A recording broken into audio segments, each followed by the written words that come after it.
And welcome back to another episode of the Double Dunk Podcast. My name is Brendan Deek. Thank you so much for tuning in today, guys. If you haven't already, please hit that subscribe button. It would be greatly appreciated. You can also rate the podcast and review the podcast wherever you listen to your podcast.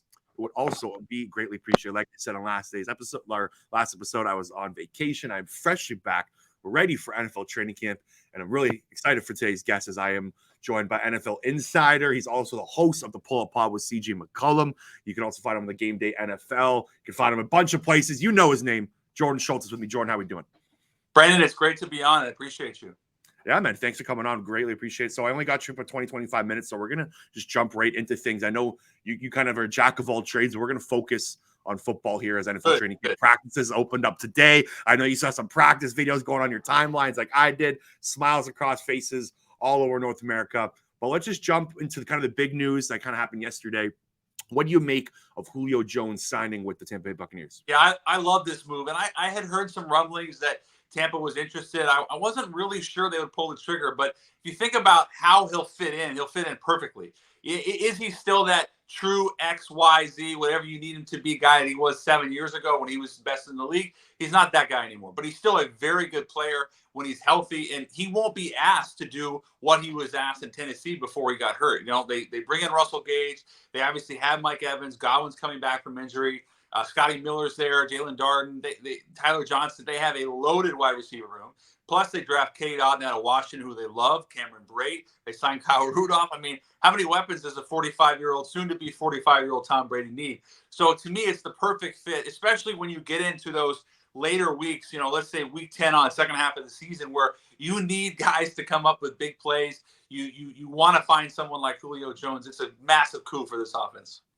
I actually think it was maybe a little bit of testament to the guys that they drafted kind of high. I think Jalen Darden was a 4th or 5th round pick. Tyler Johnson was a 3rd, which is a high investment. So I think maybe towards the end of last year, Tom Brady's weapons were kind of falling out. He had the Chris Godwin injury, Antonio Brown, kind of whatever that was he did in New York. And I think Tyler Johnson just didn't give them what they needed. So I think maybe Tom Brady might have said something to upper management. Hey, look, Tom finger on the pulse. Let's just say this. Was it absolutely shocking? No, that Bruce Arians is gone. We'll leave it at that. I think that was pretty clear. So, yes, Tom Brady, Julio Jones. I know if you go back to the Super Bowl against Atlanta, I remember him talking about how much respect he had for Julio. Remember, he had that incredible catch that you thought would have sealed the deal for Atlanta. We don't need to talk about 28-3, but bottom line is it's a great pickup. Do you think the Bucs are the best roster in the NFC? I think Green Bay and Tampa are the two best. Because Green Bay loaded up on their defense in a big way. And I know that Devontae Adams is no longer there, but they bring in Romeo Doubs out of Nevada. He's going to be really good, really good. And then they got Christian Watson. So they address wide receiver. I love the running backs with Jones and Dillon. They got pass rushers. Obviously, they bring back Rashawn Gary. So, and they 2-time rating MVP. I know he's not quite 45. He's 37. He's still playing at an elite level, clearly. So I look at those two rosters in the NFC and feel like there's a separator after them. This is a Romeo Doubs fan podcast, so I'm glad you brought up his name. Absolutely loved watching his tape from Nevada. Nevada, I think, had the most fun. I think I've said this maybe 10 times on this podcast, but I'll say it again. Watching Nevada's offense through the draft process with Carson Strong and Romeo Doubs, it was probably one of my favorite offenses to watch. And I'm glad you brought up Aaron Rodgers because I do feel like he might be getting a little bit underrated heading into the season. Mike Sando, the Athletic, just dropped his quarterback rankings piece. It was one of my favorite pieces. And it sounds like what I'm saying is correct because all the executives, the coaches and stuff, they had Aaron Rodgers as the top quarterback on Mike Sando's list. Do you agree with that? Yeah, I don't know how. I mean, I have a 1 or 2, I guess. I mean, I guess top 3. To me, it's interchangeable with him, Allen, and Mahomes. And now Brady and Burrow and Herbert are in that next, mini core, I guess, if you will, that tier 2. I don't even want to say tier 2. We'll say tier 1B. But I think he is pretty underrated. It's laughable to me, baffling that Aaron Rodgers, arguably the second greatest quarterback of all time. Some people would say he's the most talented, 2-time reigning MVP. I know that Devontae Adams isn't there, and make no mistake, that matters. The guy's unbelievable. But I haven't even mentioned Tanyan, too, a guy they like. I mean, they have a lot of weapons. And back to Dobbs for a second. Dobbs, I've heard both. I was talking to Kurt Bankert, who was released by Green Bay, but he has been there for a few years, backup quarterback. And he told me that he was blown away by Romeo in terms of his route running, his hands, bigger than he thought, faster. So I guess if this is a fantasy podcast, I would say if you're looking at rookie wide receivers that can win you a league, Romeo. I actually had this conversation with a buddy today who's a Green Bay Packers fan. I said I would look out for Dobbs being the bigger fantasy option, the better receiving option than Christian Watson, who they took in the second round. Because Watson's more raw. He came from North Dakota State. So I do think maybe Dobbs is actually just the better option there for the Green Bay Packers with kind of a thin wide receiver room. I got to ask you this because you did break the Rob Gronkowski retirement news. So is he fully retired, Jordan? I know you've probably been asked this 10,000 times, but. Yeah, no, Brandon, I think he's done. When he called, a little backstory to that is I've known Rob for a while now, and I had asked him because we've become really friendly, and I said, hey, no pressure, but when time comes to make a decision, and I really believed he was coming back, is it possible to let me know? And he said, yeah, I'll make it happen. And I kind of left it at that. And so when he called me about 20-25 minutes before the actual news came out that I reported. And he said, I'm done. I'm going to hang him up. You can go ahead and put it out there. And I was really excited. And then I said, wait a second, you're done? Are you sure? Yeah. And I feel great right now. He's 33 years old. He's, arguably the greatest tight end ever, 4-time Super Bowl winner, all decade, all anniversary team, first ballot Hall of Famer. But I think with Rob, it's like he had endured a lot of injuries. You go back to college, he broke his back. He had basically a plate put in his back that he's endured the last decade.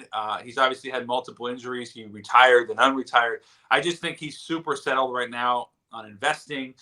He'll still be around the league, and make a mistake about that. But in terms of playing, I really don't foresee a situation. Even if Tom were to call week 10 and say, I need you, I don't see it. It's funny. He kind of, I don't know if I think this is a good comparison. Kind of like maybe he could take the lifestyle that Shaq lived after he retired from the NBA. Options everywhere, right? Multiple options. He can go. He could be a WWE wrestler if he wanted to at this point. He could be a DJ like Shaq's doing, right? He's got options. Point. Similar to Shaq, like larger than life. Everyone loves him, even if he wasn't on your team, you kind of feel like, oh, I really like that guy.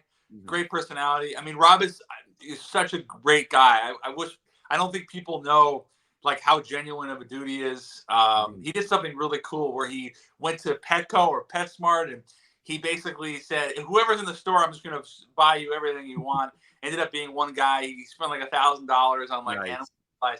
Rob is a really good guy, and I'm excited to see what's next. That's great to hear, man. That's great to hear. Okay, so why don't we talk about the kind of the big other news this week? Kyler Murray signed a massive contract, over $200 million. I think it's about $160 million guaranteed over 5 years. Now, the big news about this contract, a couple of days later, it came out, Jordan, that there is a clause in it where Kyler Murray has to have a 4-hour independent study period per week.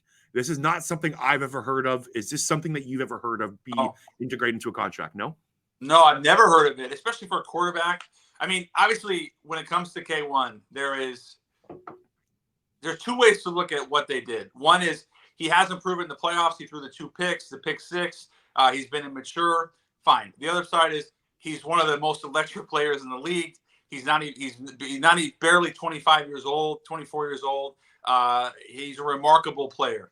And you don't really have a choice because the alternative, if you're Arizona, was what? You're going to try to find a cheap quarterback. I mean, you drafted the guy number 1 overall. He was the Heisman Trophy winner. There was always going to come to this, and they had said we're going to pay him. The question was it going to be now or in a year? But to me, it was the right move to take care of him. But in terms of the 4 hours, I don't even know what to make of it. I asked a couple around the league, a couple other quarterbacks, like, is this normal? And everyone said, like, no, it's really, really weird, to be honest with you. So I don't know what to make of it. I guess it ensures he'll be in the film room, but to put that in a contract and have that get out is just not – I didn't love that. It came from his agent, too. Yeah, that was Eric Burkhardt. That was Eric Burkhardt, his agent, which I just thought was really strange, bottom line. Kind of embarrassing a little bit, Like, I don't know, very, very, very weird to throw that in there. But I know you didn't answer this a little bit, but you said that you would have gave him that contract. I completely agree. I think it was about $46 million, $46.1 million a year, which seems like a lot, but they didn't have a choice. What are you going to do? You're going to trade him? Like, you can't trade him. getting reset every year. Mhm. I mean, now Allen and Mahomes deals look manageable or like good values. I mean, obviously they're great players, but at the time, people thought that was astronomically high. Next up is going to be Lamar. Then you got Burrow and Justin Herbert. I mean, there's so many guys that are going to get more and more money. You might see a guy getting $55 million a year, and that guaranteed number is the key. And he becomes the second highest paid quarterback in the league behind Rodgers. I don't know if he's earned that yet, but this is an upside league, and the alternative to not having a quarterback is terrible. And in Arizona's case, they've invested a lot to build around him. They bring in Hollywood Brown, Hopkins, they bring back James Conner. The defense, in terms of having pass rushers and guys that can really run, Zaven Collins, Isaiah Simmons. I mean, this is all built around the idea that you're going to contend for a Super Bowl with Kyler Murray as your guy. So you made a great point that they have invested the build around him. I can make the argument though that long term, this team might be in some trouble with players around him. Like Zaven Collins, you brought up, who I thought had a ton of talent going into last year. He only played 20%, of the snaps last year. Kellen Beach and Will Hernandez is arguably the worst right side of the line in the NFL. And then if you just take a look at some of their draft picks that they've kind of whiffed on, they drafted Trey McBride in the second round this year. They paid Zach Ertz. How much is he going to be able to kind of impact the game? They drafted Josh Jones in the second round, who's now a backup. Andy Isabella in the third round, who's going to be off the team this year. Hakeem Butler in the fourth round is basically retired. I can make the argument that Steve Keim has done a poor job. He's done a poor job. I think he's done a mediocre job. I hate going after anyone, but when you haven't done a great job, when your job description or a big part of it is to hit on draft picks, especially first, second, and third round picks, you haven't done it. Not super ideal. But I think, just to be clear, Collins and Simmons, I think, are both going to be stars, like real stars. You mentioned Butler, who's basically done. Isabella, I liked coming out of Wake Forest, and they haven't found a home for him. What wide receiver? What was the other name you mentioned? Josh Jones in the second round. Yeah. It's early on him, but McBride was a guy that I thought was a super talent. He was a Colorado State talent, right? Yep. Yeah, they love him. I'll tell you that. I know they really like him. He's athletic. I don't think he's really going to block a whole lot, but he'll be like a big seam guy. And Ertz at 30 years old, I still think has like 2 or 3 really good years left. So the one guy who was probably very excited for that Kyler Murray contract was Lamar Jackson. The emoji with the eyeball, with the money in the eyeballs. I'm pretty sure that was Lamar Jackson, his reaction to it. Jordan, do you think he gets something figured out before the start of the season, or is this going to trail on into 2023? I think it's so hard to predict. Baltimore is an old school. They have that Ozzie Newsome like old school mentality, and DeCosta's a really good GM, really good evaluator. That was someone that I think they have. Without question, Lamar Jackson, they have a massive hit. You guys are MVP already. In terms of getting paid right now at 50-50, if you had gun to my head, I would say yes, they'll figure it out because again, the alternative isn't great. I know they like Tyler Huntley, the backup out of Utah, who had some nice moments last year, but Lamar is the future of that organization regardless. Yeah, they were 0-6 without him. It's funny, they were in playoff contention. Like a lot of people forget, this was the most injured team in football last year. And so Football Outsiders has a metric called adjusted games lost, where they kind of rank who gets hurt, how impacted that player gets hurt to your team. Like if you lose a quarterback, of course, it's going to be more impactful than losing your punter. And the Baltimore Ravens had the highest adjusted games lost of any team since they were keeping that stat since 1991. And now they get Lamar Jackson back, and I thought they had a great draft. Oh my God, they're great draft. The Linderbaum, I know it's a center and like in the first round, but that guy's going to create so much happiness for Lamar Jackson, best center in the draft. And then the Kyle Hamilton pick, what a steal. I think it was at 14. That guy's a star. I mean, those first two, and then they had some other good ones. Yeah. So I think the Baltimore Ravens are built to be successful long-term. So I think you got to figure it out with Lamar Jackson. And you make a great point. Is it funny on your end because he's his own agent? Like there's not a lot coming out of that way?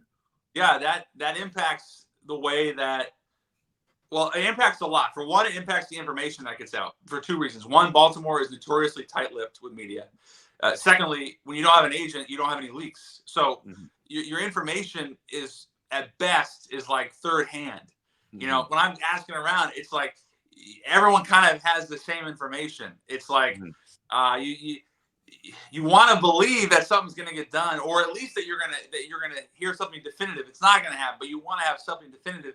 You just haven't been able to get it, and him not having an agent, it definitely impacts the way that these negotiations have gone, because he's in that building every day. He's also representing himself. I mean, Bobby Wagner's case, he was, when he left Seattle or was released, he found out in a very nefarious way. It was terrible how they handled it. I was with him a week after, and the whole situation I was asking him was ridiculous. But he didn't have his own agent, and so again, where's the information going to come from? In that case, it wasn't as tight-lipped. But the point is, when you're representing yourself, everything is different. So you brought up Bobby Wagner. This is just a perfect transition to my next question. Odell Beckham Jr. still on the market. Has been kind of quiet on his end. I think it just makes sense for him to go back to LA. He had success there. And I brought this up too on a radio hit yesterday. When you kind of take a look back to the Super Bowl, that offense stalled when Odell Beckham left the game. There was a 2.5 quarter stretch in the Super Bowl where the LA Rams offense couldn't do much. They obviously kicked butt on the last drive. Cooper Kupp just stole the show, and they ended up winning the Super Bowl. But I think Odell Beckham Jr. was a lot more important to that offense than people think. And I think bringing him back just makes a ton of sense. What do you think about that? Yeah, 100%. I mean, the first half, he was the MVP. Yeah. Second, couldn't move the ball. He missed the last drive, save for that. And, he's coming back from it was ACL, right? So yep. That's not what it was even 5 or 10 years ago. You can, like, he's going to play this season, and he'll be a factor. It's not going to be the first month, but he will be a factor. And so I know Sean McVay loves him. The whole thing where he crashed the wedding. And I can tell you this, that whole organization, when they brought in Odell Beckham, they were enthralled with his mentality, his approach. I know that he had this reputation, if you will, of being a diva. He did not have that at all in LA. He fit in from a cultural standpoint. He was perfect for them. And Stafford, that's arguably the most important guy. He loved him. So to me, it makes perfect sense to bring him back. I mean, the fact that he hasn't been signed is only because he's coming off the injury, but make no mistake, he's going to be a factor this year. And I would love to see him back there. And I don't think Van Jefferson and Allen Robinson moved the needle enough for them not to bring him back, right? Like, they brought in Odell Beckham Jr. midway through the year because they didn't trust Van Jefferson to be the number 3 wide receiver. I don't think Sean McVay's mind has changed like that in over a year, if that makes sense. So what I would say is, I've done a podcast with Allen and I broke that story, so I'm biased with Allen. Okay. But and they gave him huge money. I think it was They did. I want to say 45 or something guaranteed. Whatever the number was, it was a big number, and multiple years, 4 years, I think it was. So they're expecting him without question to be like 1B to Cup's 1A. Jefferson is interesting because when he came out of Florida, a lot of people liked him, and he has had big games, big moments. I think he's going to surprise some people. I'm actually much more bullish on that whole wide receiver room, and I put Tyler Higbee in there as well. So I like them a lot, but I don't think it makes a difference. To me, it doesn't mean you shouldn't bring back Odell. Look what Tampa has done. You can never have too much depth in skill positions. Yeah. So my co-host is a Chicago Bears fan, Double Dunk Podcast. I'm an Eagles guy. He's a Bears guy. It all ties in together, and he loves Allen Robinson. He's been telling me all summer, like, wait out, watch out, like he gets too underrated. Yeah.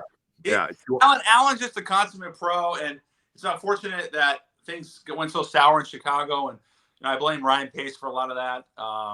Not to mention just the organization, like, totally rudderless. And I love Justin Fields, but the Andy Dalton situation before was brutal for Allen. I think he's going to have. I actually think Allen Robinson's going to be another Pro Bowl caliber season. He's going to catch, let's say, 80 balls, 1,200 yards. I think Allen Robinson's going to have a year. Obviously, I'm biased. He's my guy. But I wouldn't. If I didn't believe it, I would just say I wouldn't say it. I really believe that he's going to blow up. Can definitely see that happen, man. The teams are going to be more focused on Cooper Kupp this year. There's going to be a lot more kind of balls to go around. Okay, before you get out of here, I got a couple more for you. So again, I'm an Eagles guy. We got to talk about the NFC East. It's funny. The Eagles were plus like 290 on betting sites to win the NFC East before the draft. It dropped down to like around plus 200. It's slowly creeping down. It's getting closer to almost even odds between the Eagles and Cowboys. Jordan, who's winning the NFC East this year? I think Philadelphia. Yeah. I think Philadelphia. A lot of that just because I don't trust Mike McCarthy.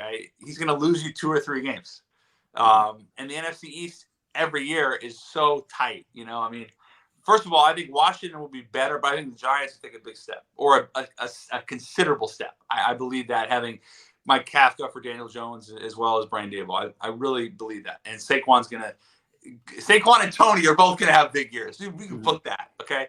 But when it comes to the Eagles, love what they did in the draft, specifically the A.J. Brown move.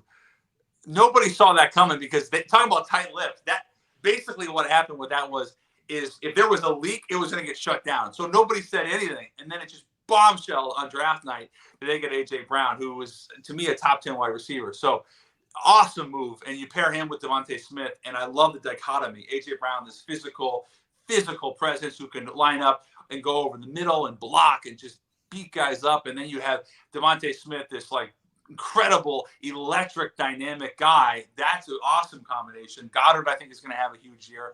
And obviously, the defense, they bring in the Kobe Dean, I thought was one of the 3 biggest steals of the draft. I can't believe he wasn't a first-round pick, let alone a top 15 guy.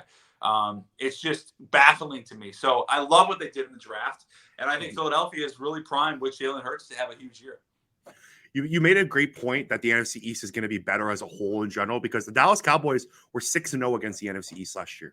And I don't think you're going to be able to beat up on the Giants or beat up on Washington this year. Like the Giants, I think just inserting Brian Daboll over Joe Judge, it's just night and day. That at least got to add you 2 to 3 wins. Yeah, exactly. At least 2 to 3 wins there.